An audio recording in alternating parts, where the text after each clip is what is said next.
అందరికీ నమస్తే. ఎస్ఎల్బీసీ ప్రమాదం జరిగి 6 days అయింది. ఆదివారం నాడు సండే నాడు 23వ తారీఖు నాడు జరిగింది. ఇవాళ 28/2/2027 ఫ్రైడే. మధ్యలో 6 days. ఆ ఎస్ఎల్బీసీ టన్నల్లో ఇరుక్కపోయిన 8 మంది 6 రోజుల తర్వాత డెడ్ బాడీస్ని గుర్తించారట. ఇంకా ప్రభుత్వం అఫీషియల్గా చెప్పలేదు. కానీ 3 మీటర్ల దూరం లోతులో ఆ బురదకు 3 మీటర్ల లోతులో ఉన్నాయట అవి. అందులో 6 మంది కార్మికులంట, 2 ఇంజనీర్లట.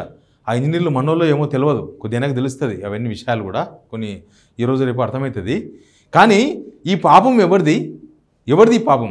ఆదివారం నాడు 23వ తేదీన జరిగితే ఈ రోజుకు 6 days అయింది. 6 రోజులు ఏం చేసింది గవర్నమెంట్? అసలు మంత్రులు అక్కడ పోయి ఏం చేసిండ్రు? అసలు అక్కడ జరిగిన సహాయక చర్యలు ఏంది? అసలు వాళ్ళని కాపాడేందుకు ప్రభుత్వం చేసిన పని ఏంది? అసలు వాళ్ళకి ఆక్సిజన్ ఇచ్చే ప్రయత్నం చేసిందా? వాళ్ళను సురక్షితంగా తీసుకురావడం తర్వాత ముందు వాళ్ళని బతికించే ప్రయత్నం జరిగిందా? లేకపోతే ఇన్ని రోజులు టాగూర్ సినిమా నడిపించినారా? చనిపోయినారని తెలిసి, లేకపోతే వీళ్ళు ఎట్లా చనిపోయిన అనుకోని చెప్పి అసలు ఏం పని చేయకుండా ఉన్నారా ఇన్ని రోజులు?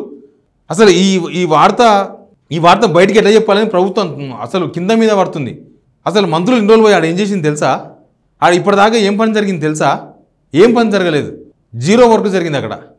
ఈ వార్త చూసినందుకు మీకు అందరికీ కృతజ్ఞతలు. ఈ వీడియో కింద ఉన్న సబ్స్క్రైబ్ బటన్ కూడా నొక్కండి. ఈ వీడియో షేర్ కూడా చేయండి, వీలైతే కామెంట్ కూడా చేయండి.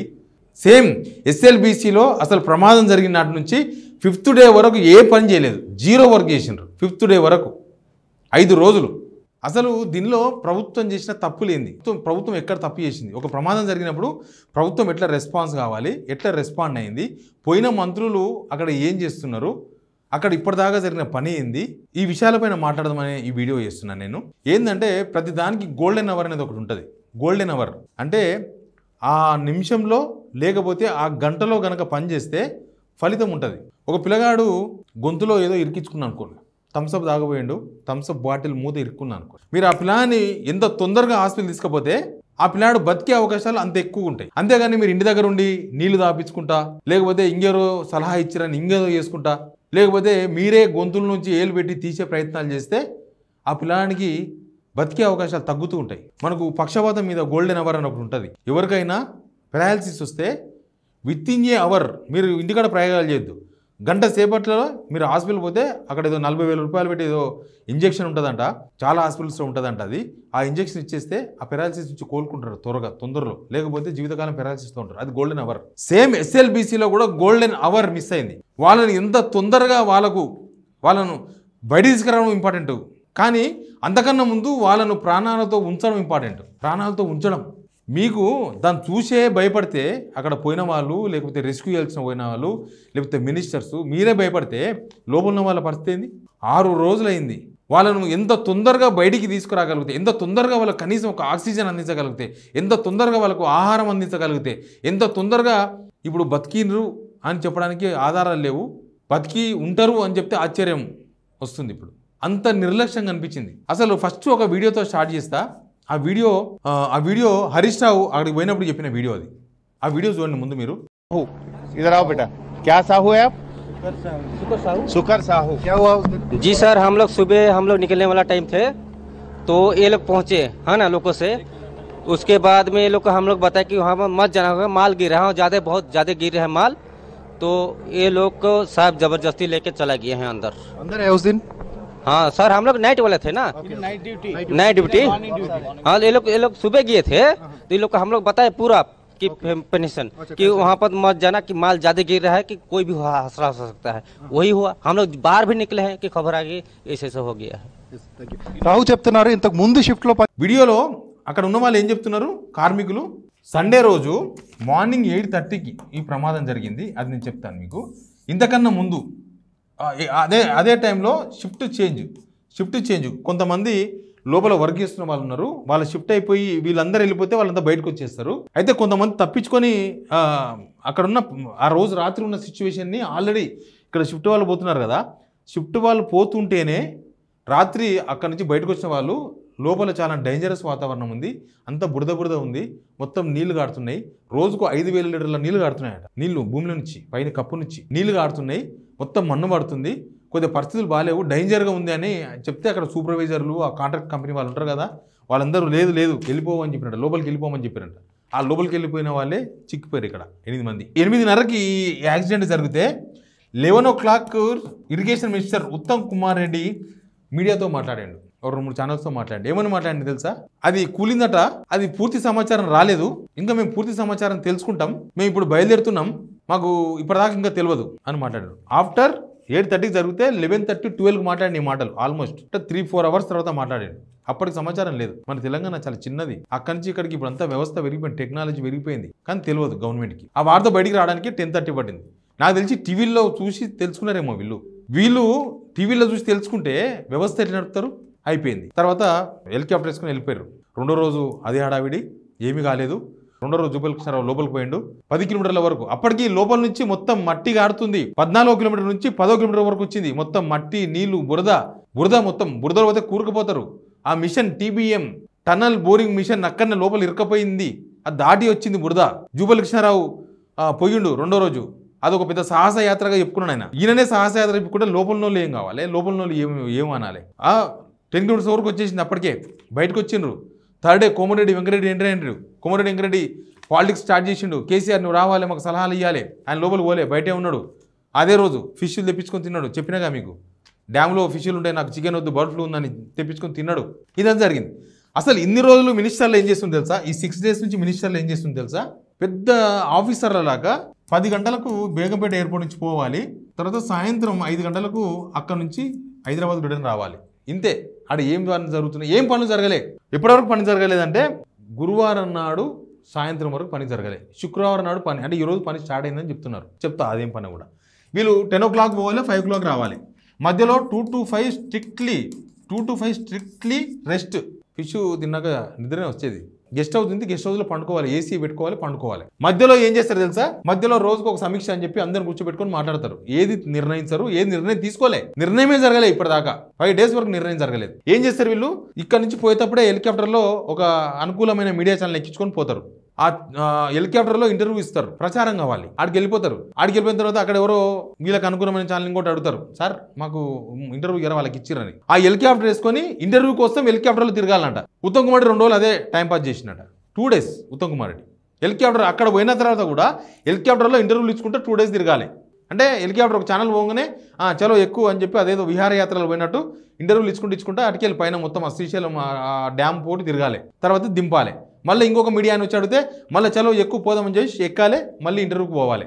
ఈయన 2 రోజులు ఇచ్చినని చెప్పేసి జూపల్కృష్ణారావు ఆయన 1 రోజు తీసుకొని పోయిండు. హెలికాప్టర్ బేస్ క్యాంప్ నుంచి చేసుకోవాలి, ఓ మీడియాని పిలిపించుకోవాలి, అందరికి ఏదో సాధించినట్టుగా ఏదో చేసినట్టుగా ఇంటర్వ్యూ ఇచ్చుకుంటూ పోవాలి. ఇదే జరిగింది. ఇన్ని రోజులు తట్ట మట్టి ఎత్తలేదు, లోపల నుంచి వచ్చిన బురదను గుంజే ప్రయత్నం చేయలేదు బయటికి. ఆయన జయప్రకాష్ కంపెనీ ఓనర్ ఆయన ఏమంటున్నాడంటే, ఓ మీటింగ్ జరిగింది మాకు. ఎప్పుడు జరిగింది మీటింగ్? బుధవారం నాడు జరిగింది. మాకు మీటింగ్ జరిగింది. మా మిషన్, ఆ TBM మిషన్ ఉంది కదా, ఆ TBM మిషన్ మొత్తం పాటలు ఇప్పాలనా వద్దా అనే దాని మీద మేము ఇంకా చర్చించుకుంటున్నాం, డిసిజన్ తీసుకోలేదు అని చెప్పిండ్రు. లాస్ట్కి ఏమైందంటే ఈరోజు ఫ్రైడే రోజు ఆ TBM మిషన్ విప్పాలని డిసైడ్ అయినారు. అది విప్పడానికే దాదాపు 15 రోజులు పడుతుంట, 15 to 20 days, 15 నుంచి 20 రోజులు దాన్ని ఇప్పటికీ పడుతుందంట. అది పనికిరాదు ఇంకా. సరే 300 కోట్ల దాని వాల్యూ అమెరికా ఏమైనా కావచ్చు, ఆర్డర్ ఇస్తే తయారు చేస్తారు, ఇవన్నీ వేరే కావచ్చు. కానీ ఇప్పుడు ఈ మిషన్ ఇప్పాలని ఇప్పుడు డిసైడ్ చేసిండ్రంట. అది ఇప్పుడు స్టార్ట్ చేస్తే 20 రోజులు పడుతుందంట. అది ఇప్పిన తర్వాత మళ్ళీ లోపల ఉన్న మట్టి, ఇంకా మట్టి మీదకి వస్తుంది, లోపల నీళ్లు ఊడుతున్నాయి, బురద మొత్తం వస్తూ ఉంది. కనీసం వాళ్ళ ఆ మనుషుల ఏమన్నా బయటకు వచ్చినా బాగుంటుండే, బయటికి రాలే. ఇప్పుడు ఆ పని నడుస్తుంది. ఇప్పటిదాకా ఏం పని నడుస్తుంది అంటే, అసలు 3 నెలలకి వెళ్ళి ఆ కాంట్రాక్ట్ కంపెనీ జీతాలు ఇస్తున్నట్టు అందరూ వెళ్ళిపోయినారు భయపడి. ఆ కార్మికులు అందరూ వెళ్ళిపోయినారు, మాకు వద్దు పని వద్దు, మాకు బతుకుతే చాలని చెప్పి. వీళ్ళు చేసిన నిర్లక్ష్యం ఇది, గవర్నమెంట్ నిర్లక్ష్యం. మళ్ళీ మందులు తీస్తారా పోయి? ఒక ఆయన అంటున్నాడు, సీఎం పోతే వాళ్ళు ఏమైనా బతుకొస్తారా? మొన్నటిదాకా మోరీలో పడి బతికిండు, ఇప్పుడు నీళ్లు నోట్లో పోసుకొని బతుకుతున్నాడు. సీఎం పోతే బతికొస్తాడా? మొన్నటిదాకా మాట్లాడినప్పుడు ఏమైంది ఆయనకి? సీఎం పోతే బతికి రారు, సీఎం పోతే అలర్ట్ అవుతారు, సీఎం పోతే ఆడ వ్యవస్థ పనిచేస్తుంది. సీఎం ఇప్పటిదాకా రివ్యూ చేయలేదు, దానిపైన రివ్యూ లేదు, ఇప్పటిదాకా ఒక్క రివ్యూ లేదు. ఇప్పుడు ఉత్తమ్ కుమార్కి ఫోన్ చేస్తే ఆయన చెప్పేది ఉంటుండు అంతే. దాన్ని ఏం చేయాలి? ప్రధానమంత్రిని కలిసినా కూడా అడగలే. బీజేపీ వాళ్ళు ఎందుకు స్పందిస్తున్నారో తెలియదు, బీఆర్ఎస్ వాళ్ళు పోతే ఎందుకు రాణిస్తలేరో తెలియదు. ఆడికి సీఎం రేవంత్ రెడ్డి ఏం చేసిండు? SLBCలో 23 నాడు ప్రమాదం జరిగిన రోజు ఫ్యామిలీతో పాటు యాదగిరిగుట్టకు పోయిండు. 24 నాడు ఏం చేసిండు? ఆ రోజు ప్రెస్ మీట్ ఇచ్చిండు, సమీక్ష చేస్తున్నాను అంతే. 24 మండే కరీంనగర్ ఎలక్షన్ పోయిండు, ఎలక్షన్ ప్రచారానికి పోయిండు. 25 నాడు ఎక్కడికి పోయిండు, 25 నాడు హైదరాబాద్లోనే ఉన్నాడు. 26 నాడు ఢిల్లీకి పోయిండు. 27 నాడు హైదరాబాద్లో ఉన్నాడు. 28 నాడు హైదరాబాద్లో ఉన్నాడు. ఇంకా ఎస్ఎల్బీసీ పట్టించుకునేది ఏముంది ఆయన? అసలు ఇన్ని రోజులు 6th డే వర్క్ స్టార్ట్ అయింది. 6th డే వర్క్ స్టార్ట్ అయితే ఇక కనీసం వాళ్ళ డెడ్ బాడీస్ అని తీసుకొచ్చే ప్రయత్నం చేస్తారా? అవైనా దొరుకుతాయా? ఇప్పుడు అది చర్చ. వాళ్ళు బతికున్నారు అనే చెప్పడానికి ఎవరికి ధైర్యం సరిపోతలేదు. అలా బతికిచ్చే ప్రయత్నాలు చేయలేదు. ముందు వాళ్ళని బతికిస్తే తర్వాత వాళ్ళని పట్టుకురావచ్చు. అలా బతికిచ్చే ప్రయత్నాలు ఎక్కడ చేయలేదు. ఎక్కడ పైనుంచి టన్నల్ దువ్వే అవకాశం లేదు. అదంతా టైగర్ ఫారెస్ట్ ఏరియా. సైడ్స్ నుంచి మన మామూలుగా బోర్బాయిలో పిల్లాడు పడితే సైడ్ నుంచి సమాంతరంగా మళ్ళీ ఒక పెద్ద గుంత దొవ్వి దానికి వెళ్ళి తీస్తారు. అట్ట దొవ్వే అవకాశం లేదు. అదో పెద్ద గుట్ట, అదో పెద్ద టైగర్ రిజర్వ్ ఫారెస్ట్, పర్మిషన్స్ లేవు.